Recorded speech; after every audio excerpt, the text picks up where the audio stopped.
Chapter 5. After that first meeting with Ma and Kenchi, it became hard to stay away. So, while the rest of my life seemed to be going on as usual, I would in fact be waking up as early at 3 a.m., getting ready in the dark, and nipping down to the garden to pick seasonal flowers for Ma in the torchlight before driving to Kenchi. It would still be night outside when I'd leave home, and the trees and mountains in shadow. I would reach the ashram in the pristine silence of the morning. Kenchi would just be waking up. The pujaris would be unlocking the temple doors, lighting the lamps, mopping the floors. My chosen place to wait while doing my job was a nook behind the Vindhyavasini temple facing Ma's blue window. I never had to wait long. Soon I would hear a creak, and the shutter in front would be eased open. Ma would call out my name in her sweet voice, and I would go closer, hands folded. Looking down at me from her window, a smile on her lips, she would speak to me. इतनी जल्दी आ गई, रात में नींद नहीं आई. ये तृष्णा ऐसी ही होती है, प्यासा पानी ही खोजता है. मैं भी जल्द 2 बजे महाराज जी के दर्शन के लिए हनुमानगढ़ चली जाती थी, मगर जल्दी लौटना पड़ता था. घर में काम काज जो था. You have come so early. Were you not able to sleep at night?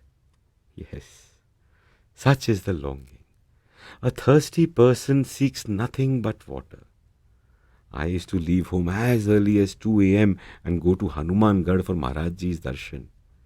I had to be back early to attend to household work. After a short conversation, Ma would ask me to go home. The window would close. On some days, Ma would open the corner door near the Devi temple and quietly signal for me to come inside. This was Baba's kuti. His wooden bed on one side, a metal saggar smouldering in the corner, the scent of gugul permeating the room. I realized much later that this was a restricted zone, as very few were allowed in here. Ma would say, "Yah kuti Kenchi ka hriday hai." Maharaj Ji's kuti is the heart of Kenchi. Eventually, I got to learn from Ma that though Baba slept in the kuti across the courtyard at night, which was called the Baharwali Kutia in Kenchi parlance, and which for some reason the Westerners call the office, during the day he used to rest here. He would write Ram Ram in a notebook sitting on a wooden bed. A few of his close devotees would gather around him when he so desired, and he often asked one of them to read from the Tulsi Ramayana, the Bhagavad Gita, or the Gyaneshwari of Samarth Ramdas. One of his favorites, in fact, was the book on the life of Sri Sharada Devi, the consort of Sri Ramakrishna. Maharaj Ji had a way of referring to the book as Jairambati, which was the birthplace of Ma Sharada. This kuti was where Maharaj Ji passed on his spiritual legacy to Ma. A group of close devotees witnessed this extraordinary moment here on 9th September 1973. It was mid-morning, and Maharaj Ji was writing Ram Ram in his notebook, reclining on the takhat in his usual posture. While writing, he used to lean on the bed, resting on his elbow. That day, he wrote Ram Ram for 9th and 10th September, and then after writing 11th September in the corner of the next page, slid the notebook across the takhat towards Ma, who had been sitting there. आज से इसमें तू लिखेगी अम्मा. From today, you will write in this, Amma. The prophetic truth of those words dawned on those who were there when 2 days later Maharaj Ji took Mahasamadhi in Vrindavan.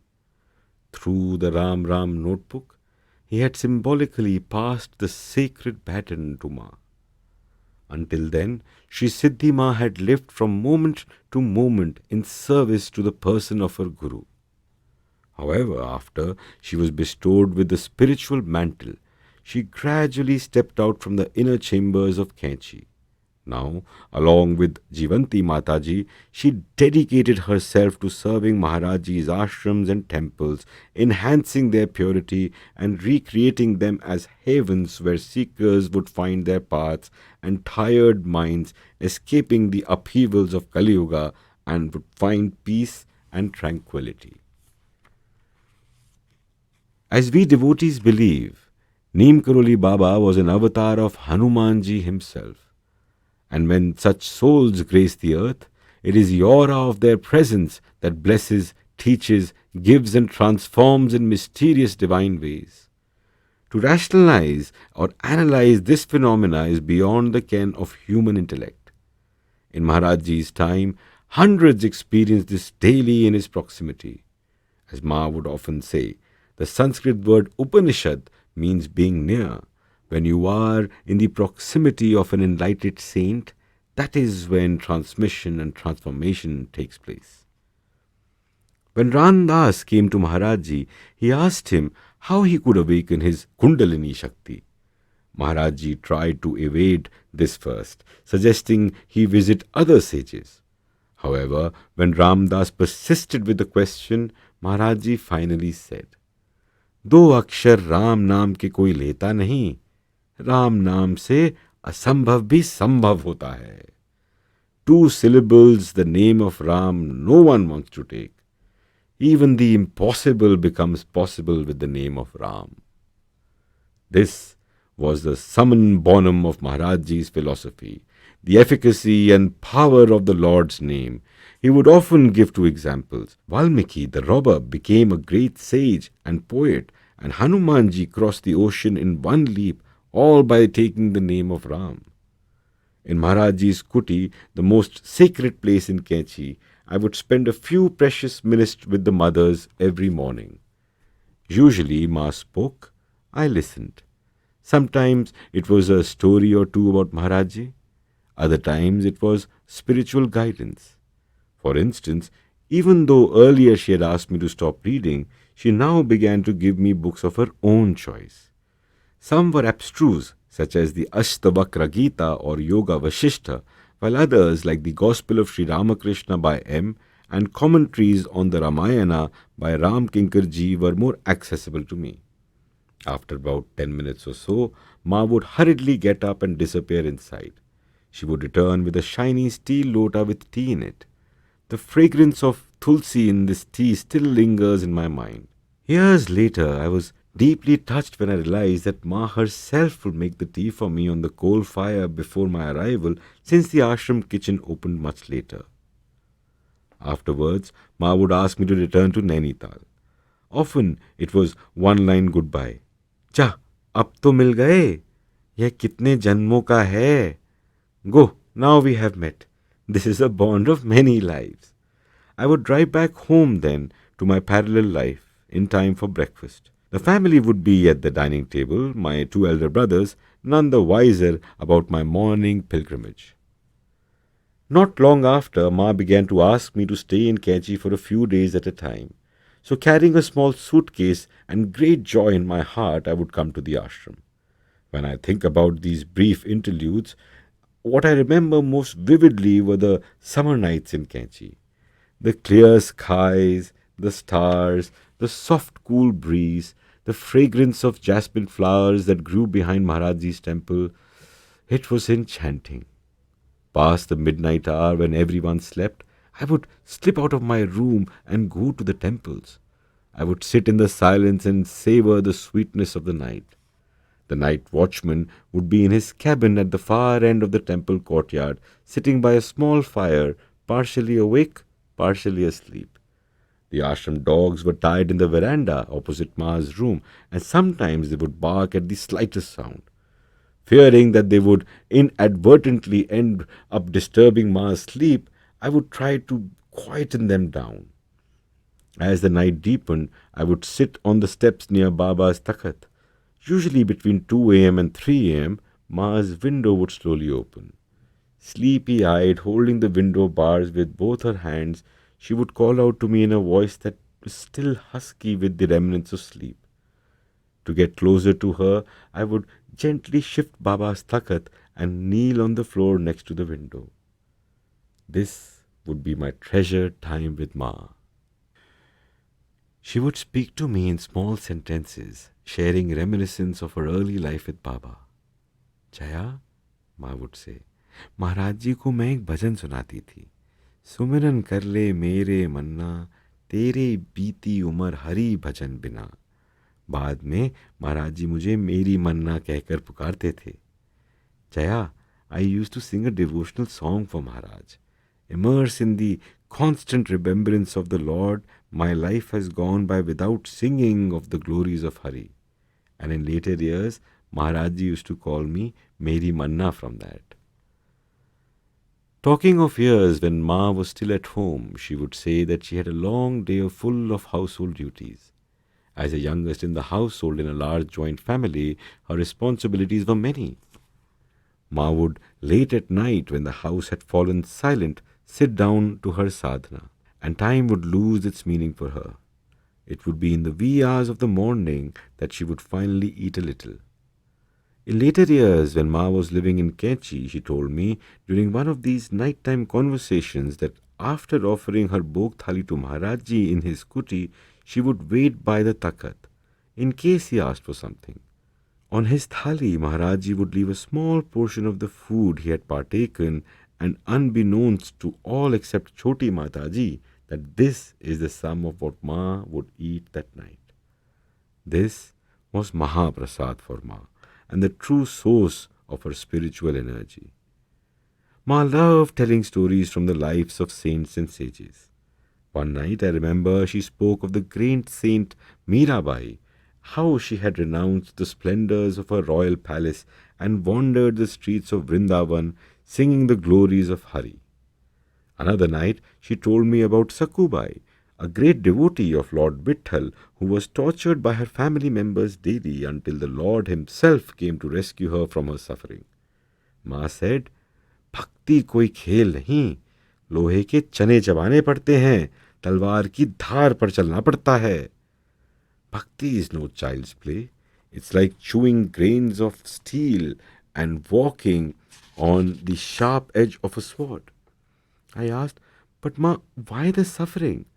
She replied that pain and suffering strengthen sadhana, but so intoxicated is the bhakta with the love for God that even thorns on the path feels like petals. Eknath, Tukaram, Namdev, Chokamela, these great Varkari saints from Maharashtra were her particular favorites, and she liked to speak of their Naam sadhana. She said that their way of bhakti was to chant the Lord's name. नाम में बड़ी शक्ति है जया, नाम ही सब कुछ है, इसी से मन एकाग्र होता है, she would say. The name has great power, Jaya. It is the only way to focus the mind.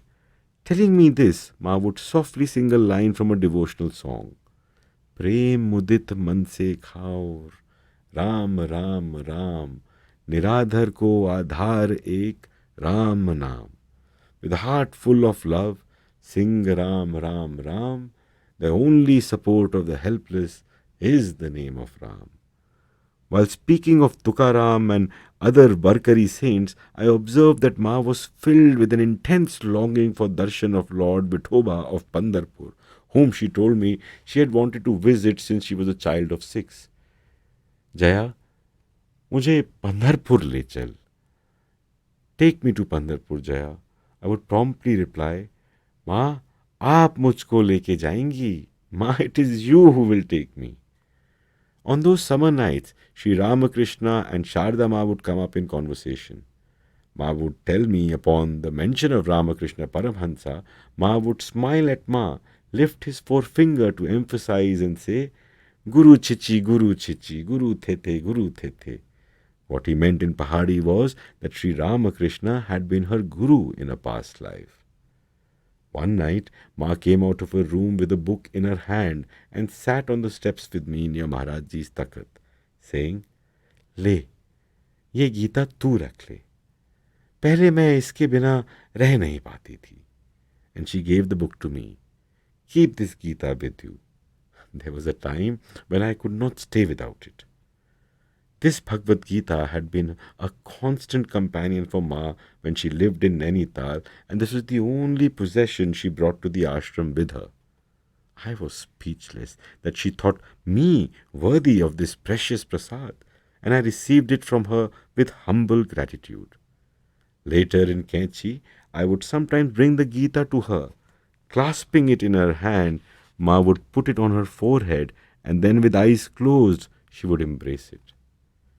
During one of these summer nights, a most extraordinary thing was revealed to me. Ma said, "Did you know that when you were a baby, I used to see you every day? While walking to Govardhan Hall for satsang, I would see you near the bandstand, wheeled by your ayya in a pram. I would stop and spend a moment with you." I was amazed to hear this. Smiling, Ma went on to describe the frocks I wore, recalling the tiny roses embroidered on them, and even what my ayah wore, off-white khadi dhotis with large checks on them and long-sleeved woolen blouses. The thought that Ma knew me so long before I knew her was something that moved me very deeply, convincing me even more that my bond with her was from many lives ago. When I think back to these nighttime conversations with Ma, I can remember how it was for me, as though time would stop and the entire world would recede. There was just Ma. And yet, there came a moment when I would realize that dawn was nigh and soon Kenchi began to awaken. Sensing that my time with Ma was coming to a close, I would pose to her the one question that was forever uppermost in my mind. Will there ever come a day, Ma, when I will never have to leave you? Ma would hold my hand through the window and quote these lines spoken by Hanumanji to Mother Sita from Sundarkand of Tulsi Ramayana. Kachuk divas janani dharu dhira, kapin sahit ain raghupira.